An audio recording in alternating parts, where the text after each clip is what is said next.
Hello, my name is Kent Field, and thank you for tuning into this YouTube channel, The Bible versus Opinions. God bless you in your search for the truth. While all people have opinions on many subjects, including the Bible and religion, not all opinions carry the same weight or value. For example, would you go to a plumber for his advice on brain surgery? Would you go to a mechanic for his advice on heart surgery? The point is, not all opinions carry the same weight or value on a particular subject. That's why I'm not offering you my mere opinion, but Bible answers alone. So here's the challenge. Are you open to learning beyond your current understanding and knowledge of the Bible? If so, then this channel is for you. If these studies have helped you to grow in your understanding of the Bible, or even life itself, please like and subscribe and share this channel with others so that they too may be challenged and grow in their understanding of the Scriptures.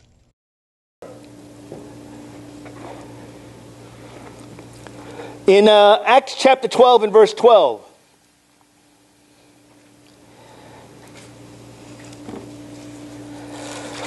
a sister named Mary, who was the mother of John Mark.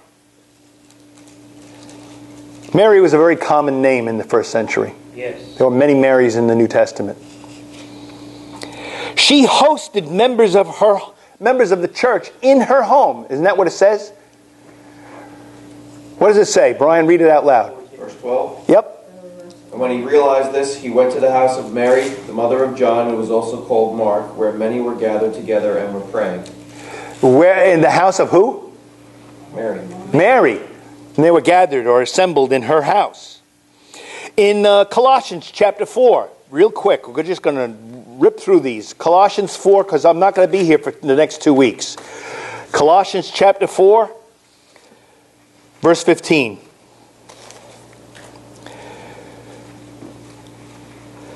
Greet the brethren who are in Laodicea, and also Nympha, and the church that is what? The church that is in what? Her house. What, did she have a prominent position in Colossae?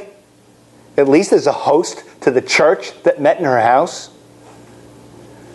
A host to a house church? They met in her house. In 1 Corinthians chapter 1 and verse 11. It's interesting. In verse 10, he's telling the brethren to all speak the same thing, that there be no divisions among you, but that you be completely joined together, same mind, same judgment, right? Yeah, same spirit. Why? Yeah. Because I've been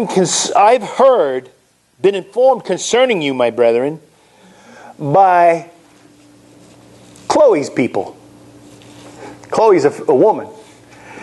Chloe's people, she had people that she could send to Paul and report on Corinth and tell Corinth what was going on, and he took it to the bank.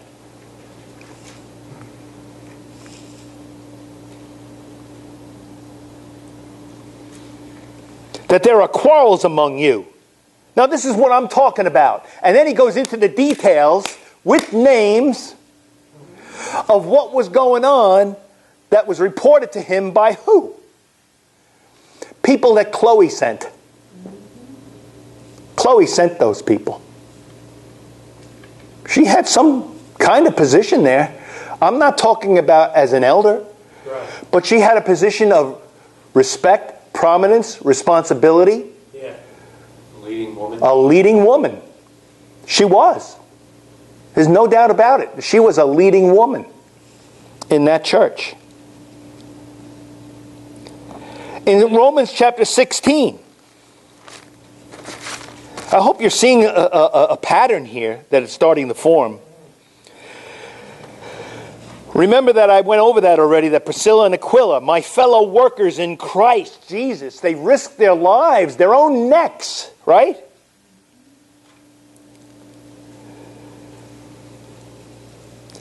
And then there's also Andronicus and Junias, or Junia, which is a woman's name, my kinsmen and my fellow prisoners, who are outstanding among the apostles, who are also in Christ before I was.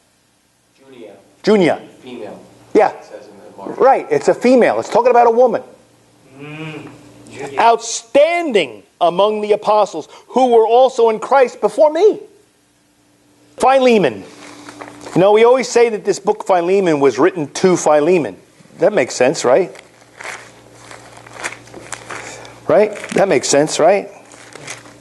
Is that all it was written to? In Philemon, verse 2.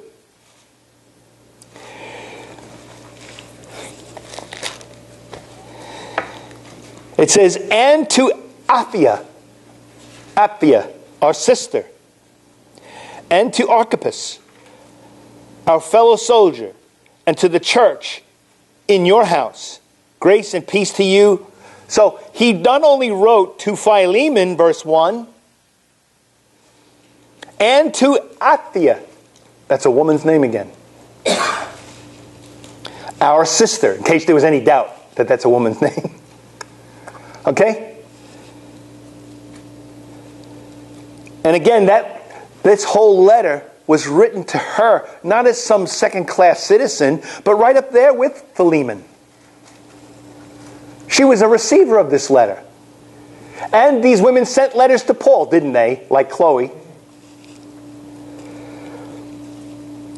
Now, Acts chapter 9, verse 36. Another woman renowned for her kindness. Renowned for her kindness. Acts chapter 9, verse 36. But there are plenty of people that you could just say were kind. But don't you see a position that these people were recognized, known, had some kind of say or Prominence. Prominence, that's a good word, within their local church? Yes. Even if it was to host the church in their family. In their home, rather. Acts chapter 9, verse 36. Now in Joppa there was a certain disciple named Tabitha, which is translated in Greek is called Dorcas. This woman was abounding with deeds of kindness and charity, which she continually did. This is the one that Peter would raise from the dead, as you continue reading through the chapter. But you see how she was abounding. She had a reputation. She was known in that church for what she was doing. And then in Acts chapter 1, just think about this. In Acts chapter 1, when you have Jesus just ascended into heaven. Acts chapter 1. Yep, verse 12. Then they returned to Jerusalem from Mount called Olivet, which is near Jerusalem, a Sabbath day journey away. And when they had entered, they went up into the upper room where they were staying.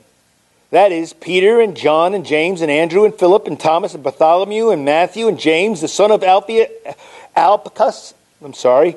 I got it right the first time. And Simon the Zealot and Judas the son of James. They were all with one mind and were continually devoting themselves to prayer, along with the women. Yes. All right. And Mary, the mother of Jesus, and with his brothers. And that's when Peter stood up and said, you know, it's not right that Judas's office is left vacant. We're going to select another apostle now. And then they cast lots. They had a lottery.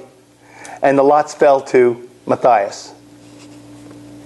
My point in all of this is that women, there can be leading women in the church. There can be leading women in the church. And there were women. You think if the men had a financial decision to make in Chloe's house church, that Chloe was involved in that decision? I'd be pretty sure that she'd be involved in that discussion. She'd not be told, go in the kitchen, the men are talking. You see, there's a commercial. I forget, where is that now? I forget who it is. What? Oh, Progressive. They do this commercial from she's in the dress from the 50s. And he goes, be quiet, men are talking. She's in a house dress. That's not the picture that I'm seeing from all these New Testament passages. Yes. Is it the picture that you're seeing? And this was thousands of years before. And this is 50s. 2,000 years before the 50s, just about. So our view of women in the church may need to be modified. But when we discuss leadership in the church, like I had women in training in leadership groups, and then I asked my wife to work with them and disciple them on how to love their husbands and teach their children. Very good. And then when they had questions about how to deal with a sister that they were dealing with, I would give them an answer. And then I'd ask them, we'll talk to my wife about it too. Have my wife talk to it. And then my wife and I would talk. Isn't that the way it's supposed to be? Oh no, then you're making a pyramid with the evangelists. Well, wasn't Timothy sent into Corinth to remind them of the things that Paul was teaching? And they were in turn to teach others also, who in turn be able to teach others also? Wasn't he told to do that in Ephesus? That's just the way it is. And then, again, I didn't write it. I just cite it. So I want you to be thinking and praying about these passages the next time you think about women. And why, when I talked about women deaconesses in the church, it's not that, she was called a deaconess. Let's just put it that way. Now, whether it's a discussion of an office of deacon, or a responsibility, a job of deaconess, I'll let you decide. I'll let you decide. Clearly, the deacons were the men, the ones that were first selected in Acts chapter 6 as deacons. Mm-hmm. And clearly, there was the men that was mentioned as deacons. After the qualifications of elders came the qualifications of deacons in 1 Timothy chapter 3. So, when it's mentioning the women in 1 Timothy 3, and then goes right back to the men, the deacons, therefore must first be tested and so on, seems that the women there are their wives, like someone had suggested. However, I just want you to realize that doesn't mean that they're just stuck in the cry room. And they shouldn't be or can't be involved in a financial decision. They may have good judgment. What if you have a woman that's a CPA? It's in the church. Another one that's an attorney. Yeah. You wouldn't ask them for their input because they're women? Of course. Yeah. You'd be a fool. You'd be a fool. Oh, but you're giving her a position of leadership and influence. Yeah, influence, yeah. Leadership? Okay.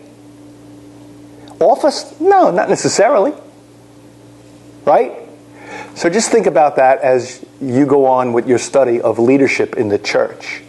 The next time we get together, now I will be able to get into elders and who they are and the passages that prove who and what they are. Thanks for being a part of that study segment.